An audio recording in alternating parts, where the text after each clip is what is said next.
É um desafio apresentar e recomendar um jogo muito marcante que tecnicamente não apresenta nenhuma novidade bombástica. A marca de Hollow Knight se apresenta na composição de um todo, onde cada elemento trabalha com enorme eficiência. É um jogo esteticamente perfeito, bem polido e com variedade de elementos que sempre te surpreende. Combinando com a lindíssima arte, está a maravilhosa trilha sonora e a narrativa poética singela que deixa aquela inquietação de curiosidade. Hollow Knight é marcado pelo encaixe perfeito de inúmeras referências, com uma alma autêntica, resultando, por que não, no Metroidvania mais definitivo desde a concepção desse gênero há 20 anos.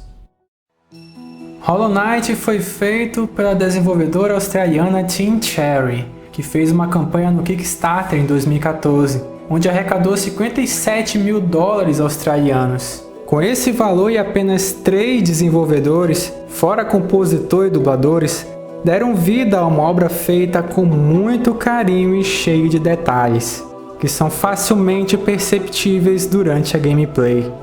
Os gráficos foram feitos à mão, a arte mistura o fofinho com o macabro. Você fica encantado com os cenários vivos, as cores vibrantes, as folhas mexendo, os pássaros voando. O efeito de paralaxe é muito bem executado. O desfoque que se encaixa na perspectiva, percebe-se a harmonia no fundo dos ambientes mais vivos. O jogo reúne esse encantamento com a sensação de desconforto quando você chega em ambientes mais misteriosos. Eles provocam uma inquietação com a escuridão e também com criaturas intrigantes. Na área Deep Nest, o efeito de colocar insetos rastejando no plano da frente gera uma agonia, e quem tem pavor a insetos com certeza se sentirá incomodado com esse trecho.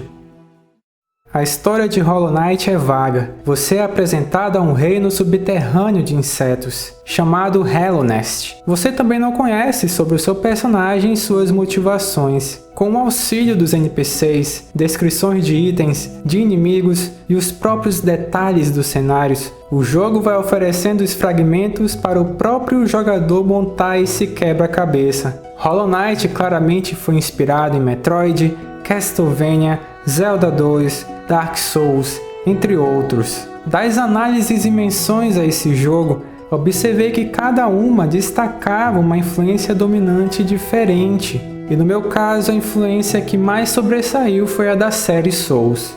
Não é pela dificuldade, sim pelo clima do jogo, a forma que a história se constrói por fragmentos, o tom melancólico e bastante sombrio em alguns momentos. O fato de ter um reino que no passado era glorioso e no tempo atual de sua aventura está em ruínas. Em Hollow Knight você tem um mapa, porém só se pode visualizá-lo quando o compra de um cartógrafo, que está em lugares bem específicos, para não dizer escondido. Essa memorização do ambiente é outra sensação familiar para quem jogou a série Souls. Como todo Metroidvania, as habilidades te auxiliam a chegar em locais antes inexplorados. Há também os charms, que são habilidades pontuais que podem ser acrescidas ou retiradas, que quanto mais o jogo passa, mais espaço você tem de encaixar o seu personagem. Alguns enxergam isso como um limitador, mas permite o uso de diferentes estratégias. A esfera branca próxima à sua vida funciona como humana. Ela se regenera sempre que você bate nos inimigos,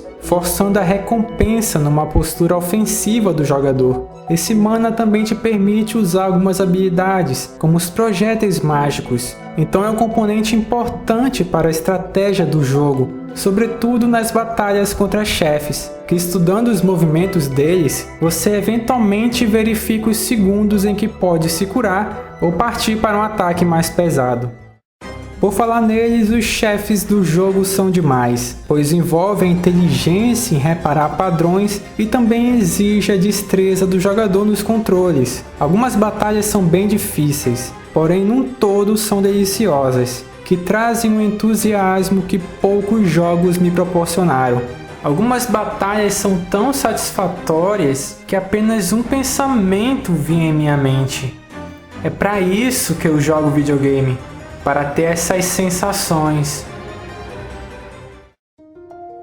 No começo falei do desafio que é apresentar um jogo muito bom com nenhum componente técnico original. Tudo o que eu precisava falar sobre as características cruas já passou. O que resta agora é citar a magia da experiência de Hollow Knight. No começo estava naturalmente encantado com o visual, me acostumando ainda com a fluidez do jogo, porém ele ainda não tinha me pegado de jeito. Eu estava com o sentimento de Ori and the Blind Forest, um jogo lindíssimo, carismático e tecnicamente competente, porém com uma jornada de tiro curto, uma aventura breve e sem um grandioso escopo.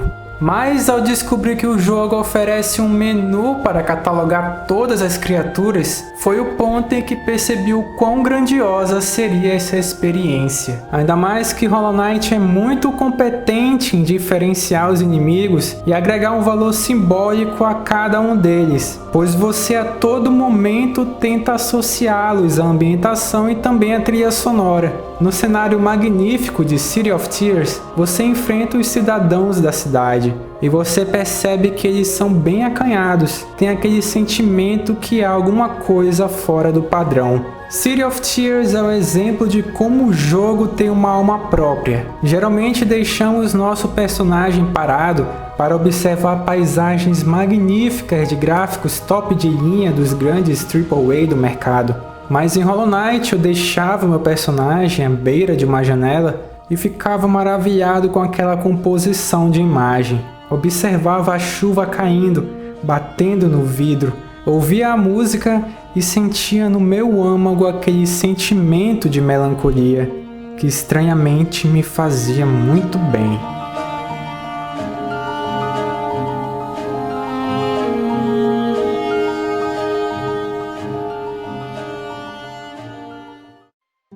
De início eu achava que Hollow Knight era um jogo fácil de recomendar para qualquer pessoa, mas ao deparar com outras opiniões, com muito pesar eu digo que não é uma obra para qualquer um.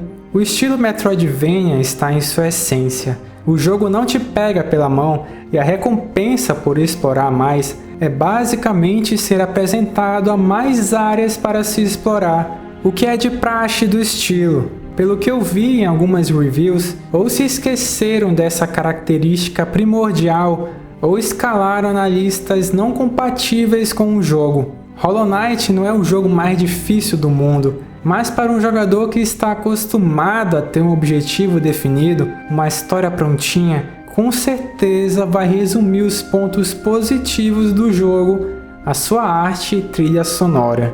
No período desse vídeo, Hollow Knight custa R$ 28 na Steam. É um custo-benefício absurdo para um jogo de mais de 30 horas de conteúdo. E isso que eu falo apenas em uma campanha. Para quem é fã do gênero Metroidvania, é obrigatório jogar esse game.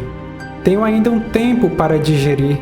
Refleti a importância de Hollow Knight para a minha vida, mas já posso afirmar que ele está entre os melhores jogos que já joguei. Uma característica de um jogo bem marcante no meu ponto é o poder que ele tem de te fazer questionar as experiências que você teve com outros jogos. As características que Hollow Knight apresenta com primor me fez questionar a forma que essas mesmas foram utilizadas em outros jogos, sobretudo no gênero Metroidvania. Ele despertava ao longo da jornada um sentimento único, que havia sentido recentemente em 4 outros títulos que joguei essa década: Metroid Prime, Valkyrie Profile 2, Dark Souls e The Witcher 3. E o que esses 4 têm em comum? Eles estão entre os 10 jogos favoritos da minha vida.